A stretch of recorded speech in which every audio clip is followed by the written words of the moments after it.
Hello বন্ধুরা, কেমন আছো? আশা করি তোমরা সকলেই ভালো আছো। আমরাও খুব ভালো আছি তোমাদের ভালোবাসায়। তো আজকের ব্লগটা আমি এখান থেকে শুরু করছি। তো দেখো, ভাতটা বসিয়ে দিয়েছি আগে, ভাতটা হয়ে গেছে, ভাতটা ফুটছে।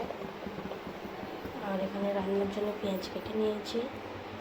এখানে গাজর আলু ভাজা হবে আলাদা, আর পেঁপে ঝিঙে আলু মাছ দিয়ে ঝোল হবে, তাতে টমেটোও দেবো, ধুয়ে রেখে দিয়েছি ভালো করে। তো ব্লগটা দেখতে থাকো প্রথম থেকে শেষ পর্যন্ত। আর এখানে ভাতটা হয়ে গেছে, ভাতের প্যানটা বইলে নিলেই এই মাছের ঝোলটা বসাবো। তো তোমাদের সঙ্গে শেয়ার করবো মাছের ঝোল কীভাবে বসাবো। তো দেখতে থাকো ব্লগটা প্রথম থেকে শেষ পর্যন্ত, স্কিপ না করে। দেখো, আজকের ওয়েদারটা খুবই সুন্দর, একদম রোদ উঠেছে গরমকালের মতনই, হালকা হালকা হাওয়াও দিচ্ছে, ভালো লাগছে ওয়েদারটা খুব। দেখো, নিচে থেকে মাছ নিয়ে চলে এসেছি। এখানে রসুনের পেস্ট রয়েছে, আর আগের দিনে চিংড়ি মাছটা ব্লেন্ড করে রাখা হয়েছিল। তো দেখো, রান্নার আগে আমি রুমানাকে দুটো লেবুর জুস করে খাইয়ে দেবো।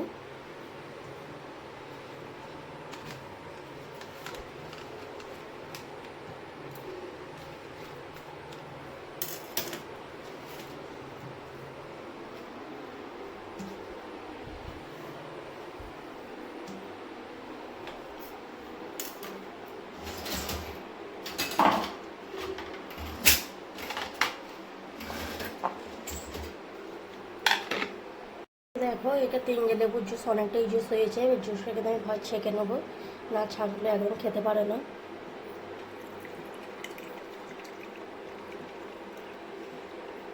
আর লেবুটা একটু টকই আছে, হাফ চামচের মতন চিনিও দিয়ে দেবো। তো দেখো, চিমনিটা অন করে নিয়েছি, আর এখানে গ্যাসটা অন করে কড়া বসিয়ে দিয়েছি। আর এখানে তেলটা ঢেলে নিচ্ছি। তো কড়াটা গরম হয়ে গেলে তেলটা দিয়ে দেবো।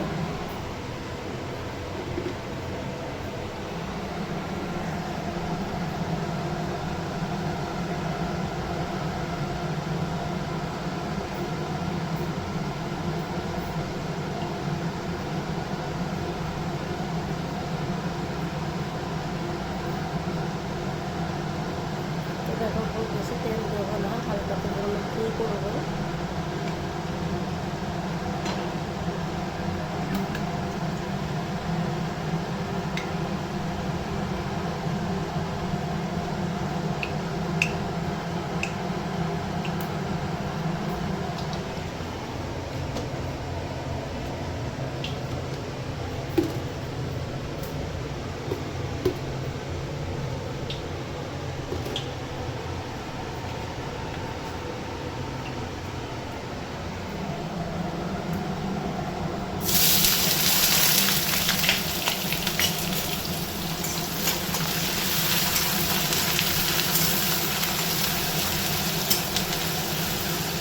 পেঁয়াজটা লাল হয়ে গেলে তারপরে কিন্তু আমি রসুনের পেস্টটা আছে যেটা, সেটা আমি দিয়ে দেবো।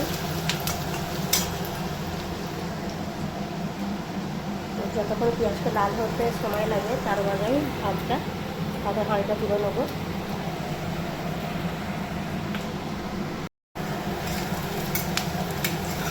দেখো, ভাতের হাঁড়িটা তুলে আবার আমি নেবো গ্যাসটা। চাইলে তোলাতে হয় না, অনেক সময় ভাতের ফ্যান তলায় রয়ে যায়। তো ভাতের ফ্যানটা একটু কম করে দিয়ে, মানে গ্যাস চাইলে যদি ভাতের ফ্যানটা বেড়ে না, তাহলে ভাতটা একদম ঝরঝরে থাকে। হালকা করে আবার আমি একটু চটচড়ি করে নিচ্ছি ভাতটা।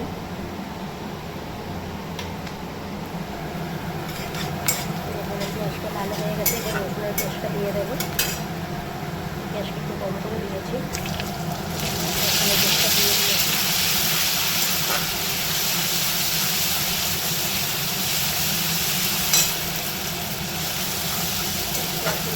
সবজিগুলো আমি দিয়ে দেবো।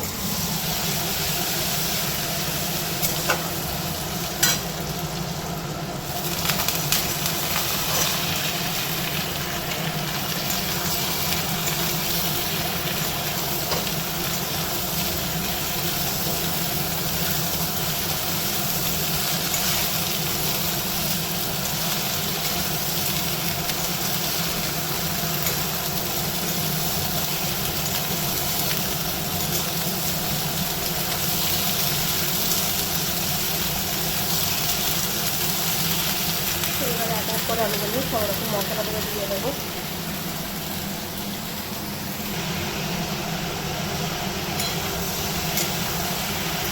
একটা কাঁচা লঙ্কাও দিয়ে দিয়েছি। কাঁচা লঙ্কাটা দিলে তরকারির ফ্লেভারটা কিন্তু খুব ভালো হয়, আর কাঁচা লঙ্কা তরকারি সেটা খুবই ভালো।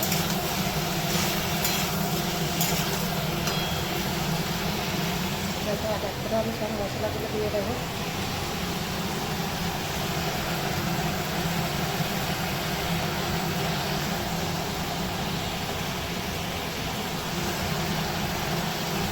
লঙ্কা দেবো,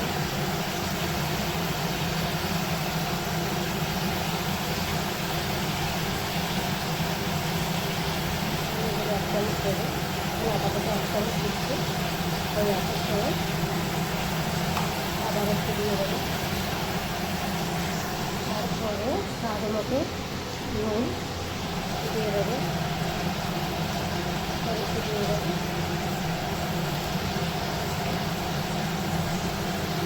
এবার কষার পালা ভালো করে কষে নিতে হবে। সব মশলা কিন্তু আমি দিয়ে দিয়েছি।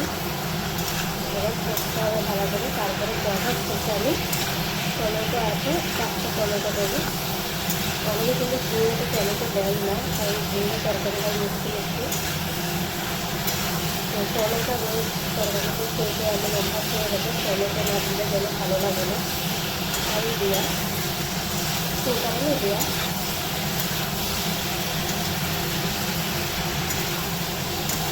তো আজকে আর দুপুরের মেনু হচ্ছে ঝিঙে দিয়ে আলু দিয়ে পেঁপে দিয়ে মাছের ঝোল, আর রয়েছে গাজর আলু ভাজা, আর একটা রয়েছে কুমড়ো শাক দিয়ে আলু দিয়ে ঝিঙে দিয়ে চিংড়ি মাছ দিয়ে একটা সবজি হবে।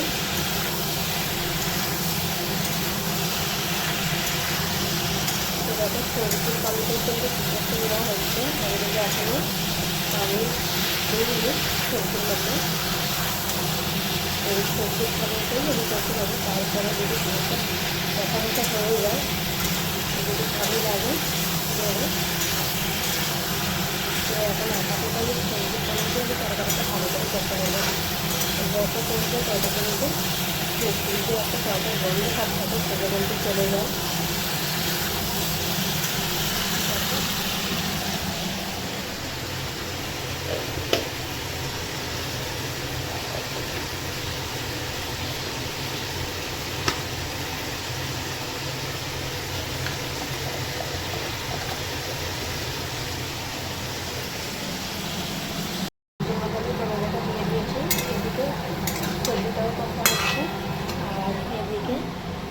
আমি মাছটা কিন্তু আর একবারও ভেজে নেবো অল্প তেল দিয়ে, কারণ ফ্রিজের মধ্যে ছিল, ঠান্ডা হয়ে আছে মাছটা। মাছটা ভাজা হয়ে গেলে এই কড়াতেই কিন্তু আমি গাজর আলুটাও ভেজে নেবো।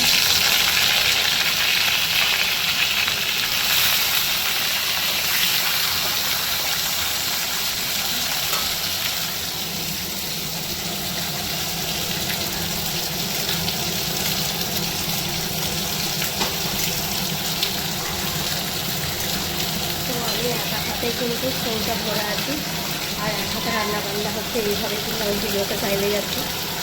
তো আশা করি তোমরা আমার পাশে থাকবে, আমাকে সাপোর্ট করবে।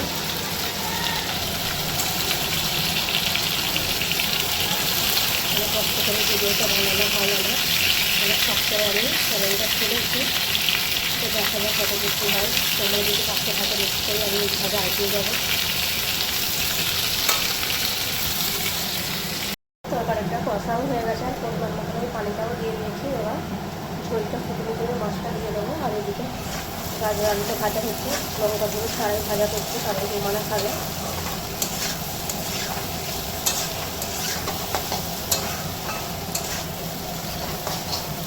তো তোমরা তো বাড়িতে এইভাবে গাজর আলু ভাজা করে ভাতের সঙ্গে খাও, অবশ্যই কমেন্ট করে জানাবে। ভাতের সঙ্গেও ভালো লাগে, রুটির সাথেও ভালো লাগে। দেখো ঝোলটা কিন্তু গোটা গোটা হয়ে এসছে, এখানে মাছগুলো দিয়ে দেবো।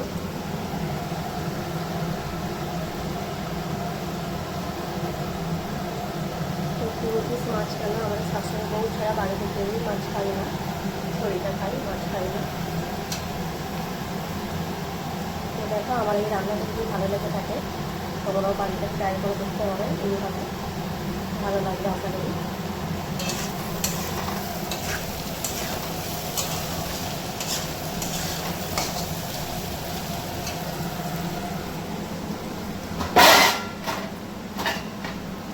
কুমড়ো শাকটা বেছে নেওয়া হয়ে গেছে, আর ভালো করে ধুয়ে নেবো, যেহেতু বর্ষার কুমড়ো শাক। আর এখানে গাজর আলুটা ভাজা হয়ে গেছে, এটাকেও আমি একটা বাটির মধ্যে তুলে নেবো। আর এতে কুমড়ো শাকের তরকারিটা কষিয়ে দেওয়া হবে। আর তরকারিটা আমি তোমাদের একটু দেখাচ্ছি খুলে কতটুকু হলো। তো দেখো ফুটছে, হয়ে এসছে।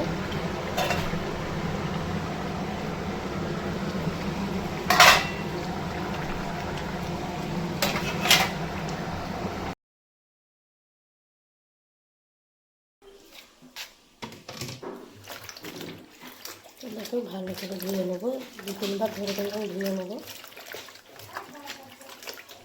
তো এর মধ্যে বেগুন আছে, ঝিঙে আছে, পটল আছে। চিংড়ি মাছটা করলে খুবই ভালো লাগে খেতে।